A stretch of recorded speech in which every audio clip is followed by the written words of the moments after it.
Welcome to MarkGuy, where we explore self-improvement, motivation, habits, mindset. In today's episode, we're discussing nothing is working out in your relationships and everything feels hopeless.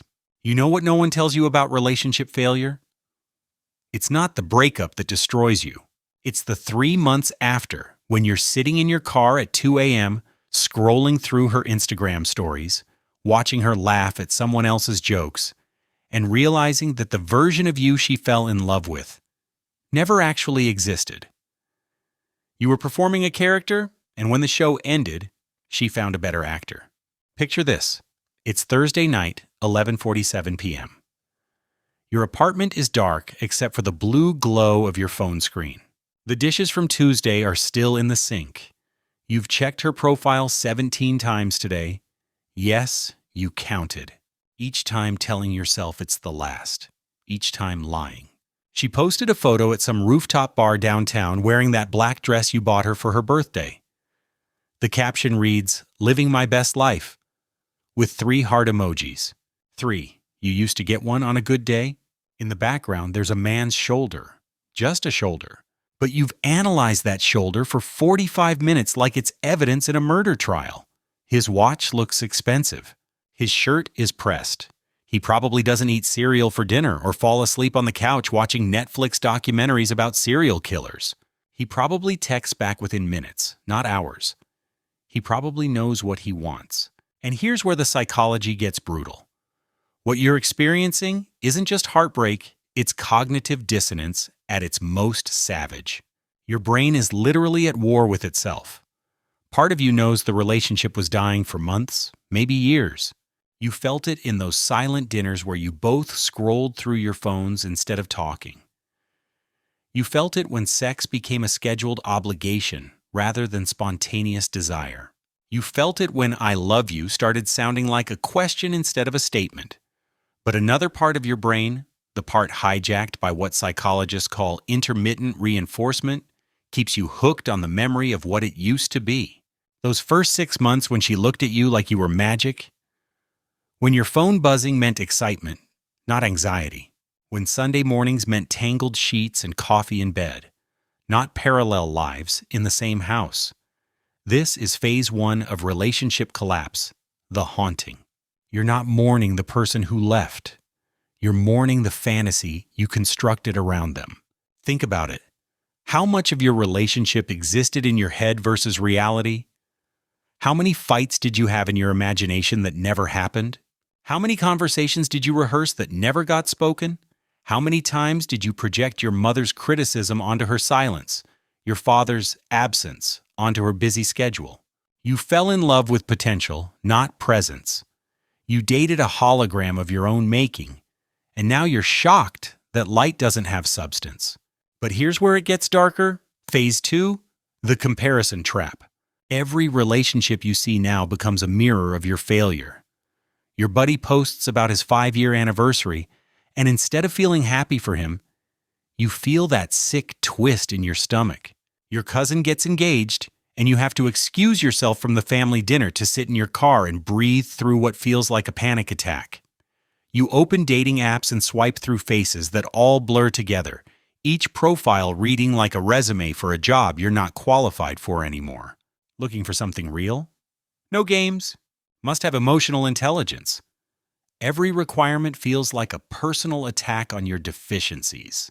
You match with someone, exchange 12 messages about nothing, and then ghost each other because the energy required to pretend you're okay feels like lifting a car. The world has become a casino where everyone else seems to be winning except you. But you don't see their losses. You don't see your married friend sleeping on his couch for the 3rd night this week. You don't see your engaged cousin crying in her car after another fight about wedding costs. You don't see the couple posting sunset selfies who haven't had sex in 4 months. Social media is artificial grass. It looks perfect from a distance, but get close enough and you realize it's all plastic. Yet your brain, desperate for evidence that love is possible, keeps buying the illusion. Why? Because the alternative, that maybe modern relationships are fundamentally broken, is too terrifying to accept. Phase 3 arrives like a thief, The identity crisis. Who are you without her? For 2 years, 3 years, maybe a decade, your identity was wrapped around being someone's partner. Your friends knew you as a couple. Your routines revolved around shared schedules. Your future plans included another person's dreams.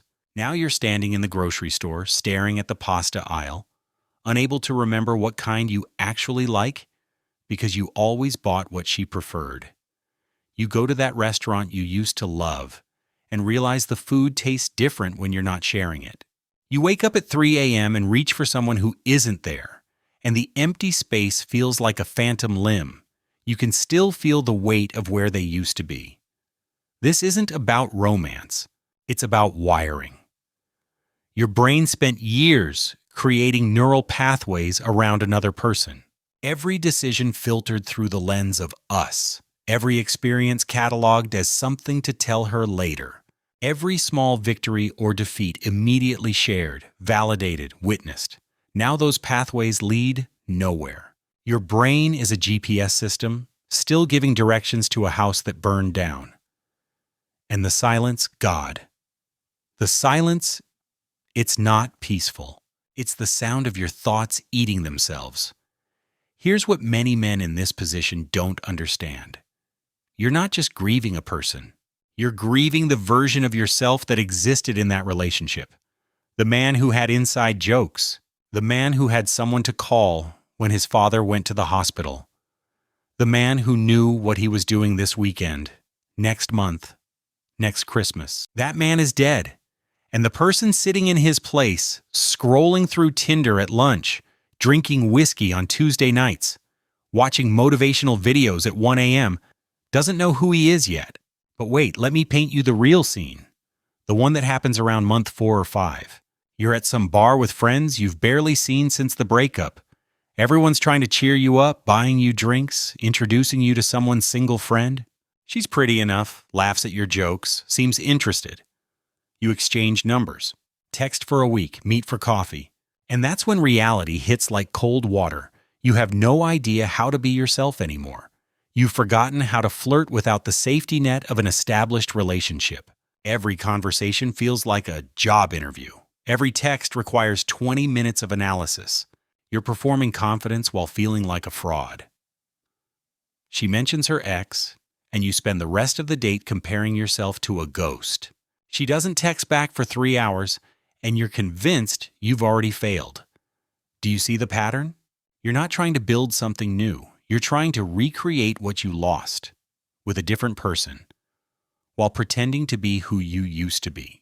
It's like trying to rebuild a house from memory while the ground beneath you keeps shifting. No wonder everything feels hopeless. You're playing a rigged game with rules you don't understand anymore. The masculine identity you built, provider, protector, partner, crumbles when there's no one to provide for, protect, or partner with. Society tells you to man up, move on. There's plenty of fish in the sea. But nobody explains that the sea has changed. The dating economy operates on algorithms now. Your value is determined by 6 photos and a 300-character bio. Women have infinite options at their fingertips. Men compete against fantasies and filters. Everyone's traumatized from their last relationship but pretending they're healed. Everyone wants vulnerability but runs from weakness. Everyone preaches communication but speaks different languages. And here's the cognitive dissonance that tears men apart. You're supposed to be strong enough to handle rejection, but sensitive enough to be emotional. Successful enough to provide, but not so career-focused that you're absent. Traditional enough to lead, but progressive enough to collaborate. Confident enough to approach, but respectful enough to accept every no gracefully. The mental gymnastics required to navigate modern dating while nursing relationship PTSD would break an Olympic athlete. So what happens? Many men enter what I call the zombie phase. Still walking, still talking, but dead inside. You go to work, hit the gym, grab drinks with friends, but it's all performance. Your method acting your own life. Your apartment becomes a cave where you retreat to lick wounds that won't heal because you keep picking at them. You download dating apps, delete them, download them again. You almost text her, write the message, delete it. Feel proud for 5 minutes, then hate yourself for still caring. You watch other couples and feel like you're watching life through a window, separate from the warmth inside. But here's where it hurts the most. Late at night, when the noise stops and the distractions fade, you're left with the truth you've been running from. The relationship didn't fail because of timing, circumstances, or compatibility. It failed because two broken people tried to use each other as bandages. You weren't partners, you were patients, you weren't building, you were hiding. From yourselves, from growth, from the work required to actually become someone worth loving. She didn't leave you. She left the version of herself you reflected. And when she looked in someone else's eyes and saw a different possibility, the mirror you provided became obsolete. This isn't about blame, it's about patterns. How many times have you chosen women who needed fixing because it made you feel valuable? How many times have you confused intensity with intimacy, drama with depth? How many times have you entered relationships to escape yourself rather than share yourself? The hope you're looking for doesn't exist in another person. It exists in the space between who you are and who you could become. But that requires sitting in the discomfort of now. No rebounds. No distractions, no validation seeking. Just you facing the man in the mirror who's been avoiding eye contact for years. Your brain will resist this. It wants the dopamine hit of a new match, the serotonin boost of sexual conquest, the oxytocin rush of fake intimacy. Your brain wants the drug, not the cure. But every time you chase the high, you deepen the hole. Every rebound relationship, every drunk text to an ex, every night of mindless swiping, it's all just sophisticated avoidance of the real work. And that's when the final phase hits. Acceptance. Not the pretty kind they write about in self-help books. The ugly kind. The 4 a.m. kind. The sitting on your bathroom floor kind. You realize that everything you thought you knew about love was wrong. Every movie lied. Every love song sold you poison wrapped in melody. The happily ever after you chased was always a cliff, not a destination. But in that destruction lies revelation. Because once you stop trying to resurrect the past or force the future, something shifts. You start to see relationships for what they really are. Two separate people choosing to walk parallel paths, not one person completing another. Love isn't finding your other half. That's codependency dressed in romance. Love is two whole people creating something additional, not filling each other's voids. The hopelessness you feel?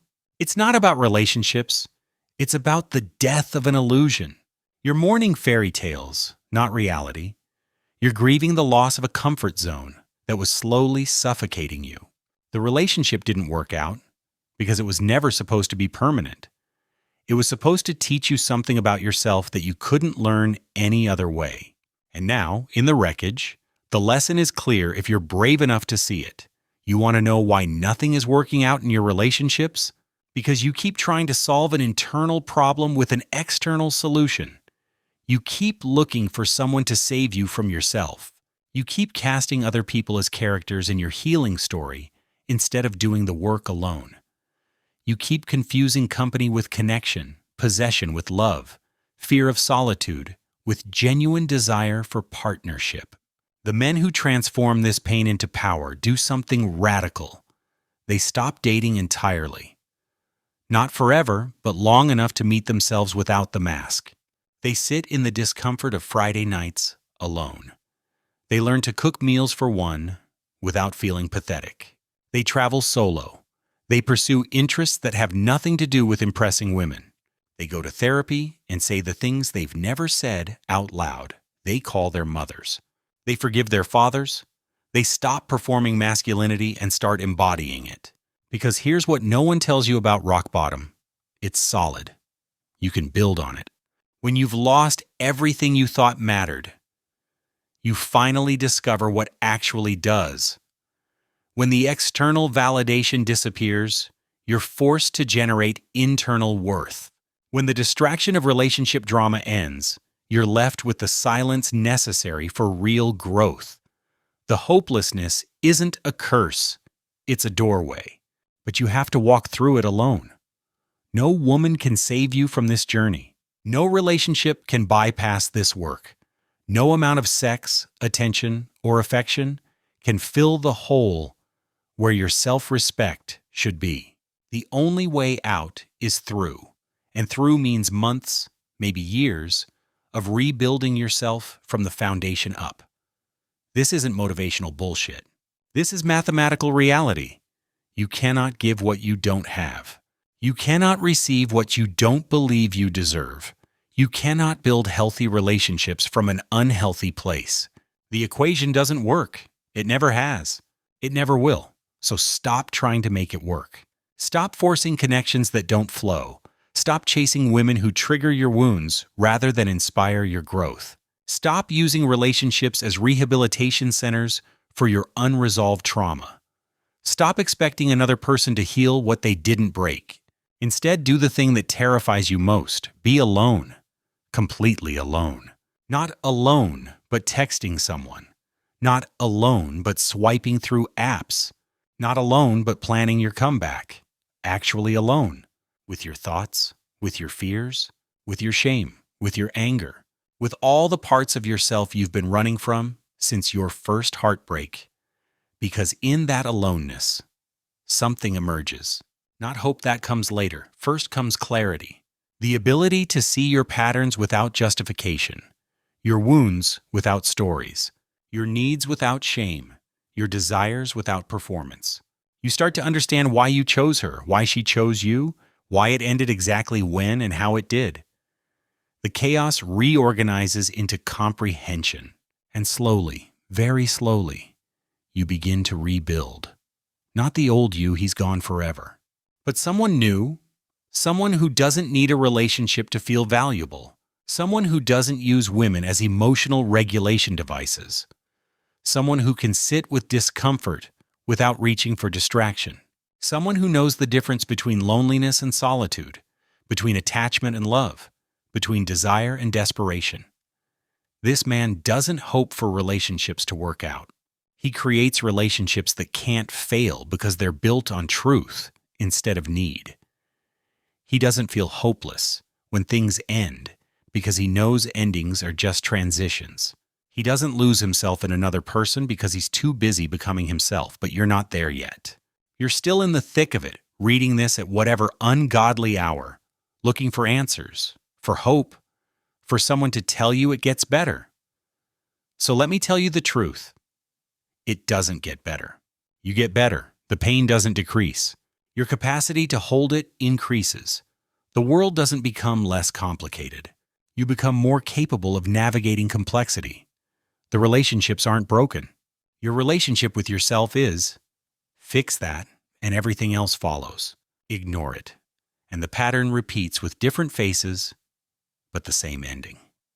Every single time. The truth is, nothing is working out in your relationships because you're trying to build castles on quicksand, expecting permanence from something that was always meant to be temporary, seeking salvation from someone who can barely save themselves.